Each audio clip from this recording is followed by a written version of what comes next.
Cada año, coincidiendo con las excavaciones de los yacimientos de Atapuerca, llega el ciclo charlando con los investigadores, pues con algunos de los investigadores más significativos que han estado en los yacimientos, también en el CNIE. Y en esta ocasión le toca el turno a María Martinón, que bueno, estás en el CNIE y también en los yacimientos has estado, ¿no? Sí, sí, llevo ya bastantes años viniendo a los yacimientos, menos tiempo trabajando en el CNIE, pero sí, una vinculación en Atapuerca de cierto tiempo. Y bueno, esto es lo que toca en esta época del año, es subir al yacimiento y tratar de recuperar más fósiles y más material que nos ayude al trabajo de todos. Bueno, vamos a centrarnos en la charla de hoy, la sima, elefante y grandolina, el bueno, el feo y el malo. ¿Por qué ese título? Bueno, es un poco un guiño a una película, a un clásico que precisamente, además, se ha grabado casi de manera íntegra en la provincia de Burgos, o sea que me hacía un poco de gracia este guiño, pero también es un guiño a una manera de querer buscar la cara humana de estos fósiles. Siempre digo que tenemos que contar historias con muertos, pero historias de vivos a partir de esos muertos. Y entonces esta manera de clasificar a veces a los personajes, que sucede mucho en nuestro día a día, este es bueno, malo, feo, simpático, antipático, de alguna manera tenía que suceder también en el Pleistoceno. Entonces quiero buscar una manera de traer vivos a estos personajes que conocemos a través de los fósiles que hemos encontrado en los diferentes yacimientos de Atapuerca y caracterizarlos de manera que sean más fáciles de recordar, buscar un poco la humanidad de esta humanidad. Digamos porque esas especies se alimentaban, amaban, se divertían, hacían de todo, ¿no? Sí, precisamente es ese aspecto, si quieres, más humano de estos humanos que a veces estamos acostumbrados a referirnos a ellos de una manera más estática. Sí, son huesos, pero incluso el hueso está vivo. Y en ese sentido, por ejemplo, el abordaje que hacemos de los fósiles a veces a través del estudio de patologías, que es un poco la línea en la que estamos trabajando ahora y desarrollando de manera más novedosa, lo que consiguen es realmente traernos a estos muertos a la vida, pero además en momentos de sufrimiento, en momentos de problemas. De alguna manera la enfermedad, tanto en el pasado como ahora, nos pone en evidencia. Va a poner en evidencia nuestros límites, nuestras capacidades, va a sacar de nosotros lo mejor y lo peor. Pero no solo de la persona que padece la enfermedad, de ese individuo, sino del grupo, y en este caso es muy importante cuando estamos hablando de las sociedades del pasado, cómo ese grupo aceptó o rechazó o integró en su día a día la enfermedad de uno de sus individuos. ¿Y cómo se vivían esos momentos? Pues eso es lo interesante. En cada momento ha habido comportamientos diferentes.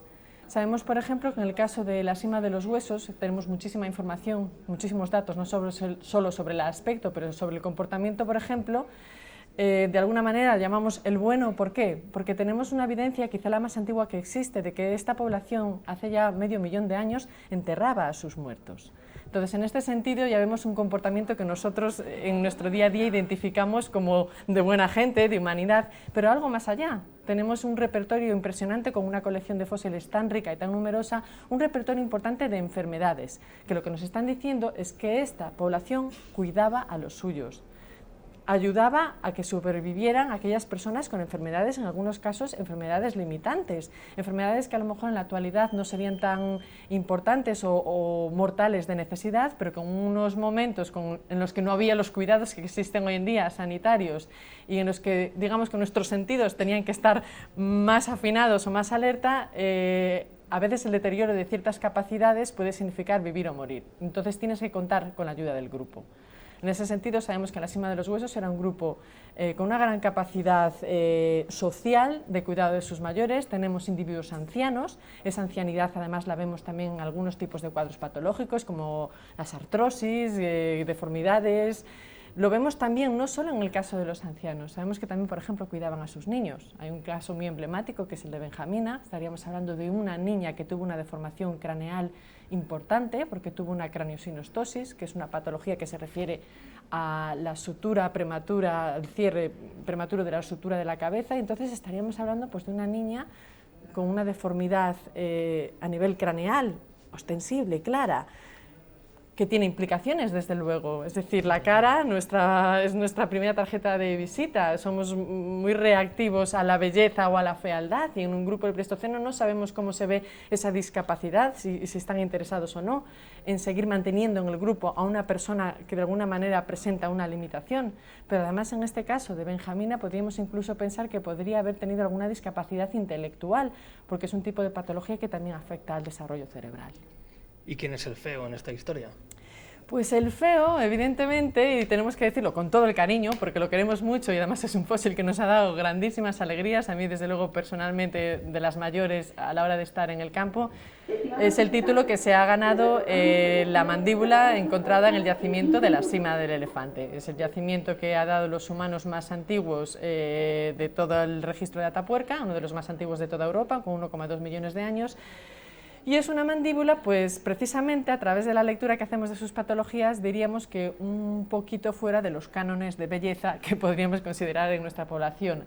¿Por qué? Pues porque tiene ciertas patologías, entre ellas un tipo de mordida, digamos de oclusión anómala, en la que los dientes no están en la posición que quieres de la sonrisa clásica profida que diríamos, sino que son dientes inclinados hacia afuera, unos dientes que han tenido un desgaste muy rápido y por lo tanto para poder seguir conservando la oclusión han seguido saliendo hacia afuera. Entonces estaríamos hablando de una boca precisamente, no digamos que muy estética, además de otras patologías como abscesos, granulomas, con problemas de dolor pero halitosis, etcétera, etcétera. Digamos una serie de cuadros que incluso, aun solo teniendo la mandíbula, podemos tratar de imaginar cómo sería el maxilar, esa cara que encajaba con esa mandíbula, y desde luego que llamaría un poquito la atención. Entonces nos hemos visto un poco en este caso llamarlo pues el feo cariñosamente, con cariño, con muchísimo cariño, por supuesto.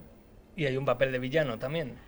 Pues sí, y el villano, pues también, ¿qué vamos a decir? Creo que el clásico de los malos, de las leyendas populares, de los cuentos, de toda la literatura, es desde luego aquel que hace daño a los niños, que los secuestra y que incluso se los come. Y este es el caso de Homo antecessor, de la grandolina, una de las evidencias más antiguas y más asentadas y robustas que tenemos de canibalismo en la historia de la humanidad. Estamos hablando de una población que dentro de las estrategias de comportamiento que tenía, de interacción, de defensa de su territorio, utilizaba el canibalismo, es decir, consumía los cadáveres de otros humanos como podía hacerlo con el de otros animales. El patrón que existe de tratamiento de esos huesos, de fractura, de la manera de tratar de quitar las partes nutritivas del hueso, los músculos, de acceder al tuétano del hueso, que es la médula, era siempre tratando de extraer la parte nutritiva del hueso. Pero además sabemos que incluso este canibalismo se ha hecho sobre todo en una población de individuos inmaduros. En su mayoría, salvo algunas excepciones de adultos jóvenes, se trata de niños. O sea que estaríamos hablando de una población que hace cerca de 1 millón de años procesaba y se comía a algunos de los individuos humanos. Entonces, en ese sentido, pues creo que también se ha ganado ese título también un poco, digamos, cómico. Hay que entender que las especies hay que contextualizarlas en el momento, pero sí podría ser un poco el malo de nuestra película. Estaba pensando que no debe de ser fácil transmitir todo el conocimiento científico, las investigaciones, acercarlo al gran público, a la sociedad para que lo entienda.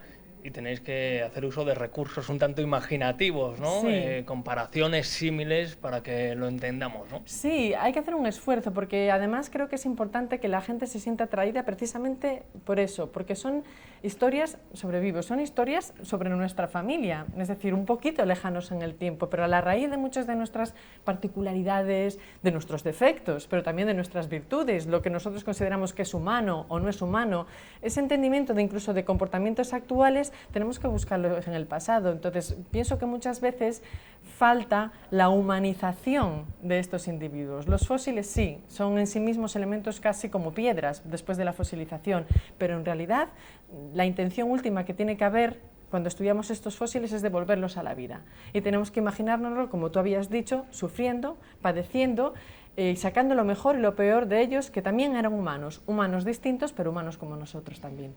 María Martínón Torres llega a los yacimientos de Atapuerca en la década de los 90, ha llovido mucho desde entonces, trabajando a pie de campo, y luego pasa al CNIE. No sé qué lleva mejor, estar en el laboratorio, a pie de campo, con los más jóvenes.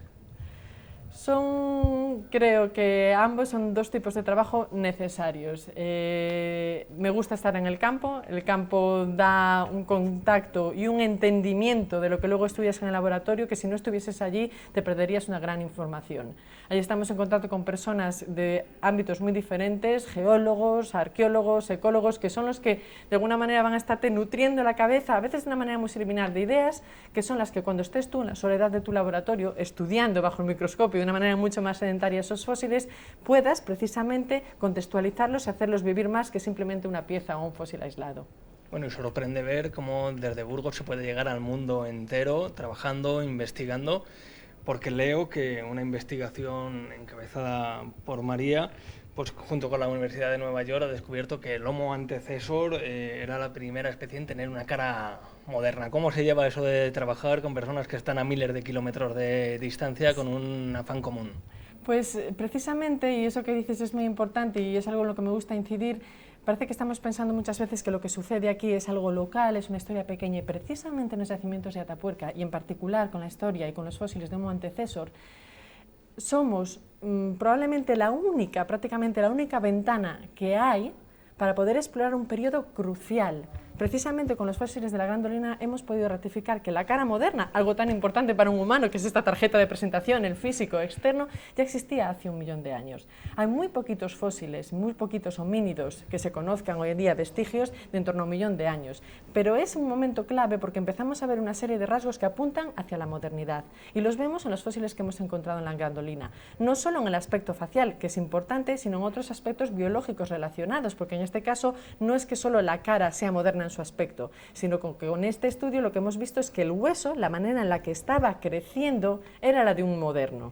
Entonces es algo más que simplemente externamente se parezcan, sino que en realidad crecía como un hombre moderno. Y crecía también en cuestión de desarrollo. Hemos hecho estudios de desarrollo dental, que estamos hablando de que Homo antecesor probablemente sea una de las especies más antiguas que empezaba a tener un desarrollo, una etapa muy parecida a lo que sería hoy en día nuestra niñez, que ha sido un patrimonio exclusivo solo de algunos homínidos, no todos los homínidos han tenido niñez. Así que, gracias a lo que encontramos en este extremo del continente euroasiático, somos capaces de contar, si quieres, el comienzo hacia la modernidad que sucedió hace 1 millón de años. Bueno, tú tienes una trayectoria, pero hay muchos jóvenes que cada año llegan a Burgos a participar en las excavaciones del Atapuerca. Cuando les ves, ¿qué piensas? Pues que han escogido un camino fascinante, porque yo solo puedo contar con todas las vicisitudes y la dificultad que supone dedicarse a la ciencia. Creo que es uno de los campos más estimulantes y más enriquecedores. Poder poner el intelecto y el corazón, quiero decir, en la misma cosa. Aquel que tenga vocación tiene que seguir adelante. A mí se me dio la oportunidad y aquí encontré desde luego pues un segundo hogar. En muchísimos sentidos he encontrado una pasión, una vocación, un trabajo, pero sobre todo una ilusión y un entendimiento además de lo que soy, gracias a que entiendo un poquito más lo que fuimos en el pasado.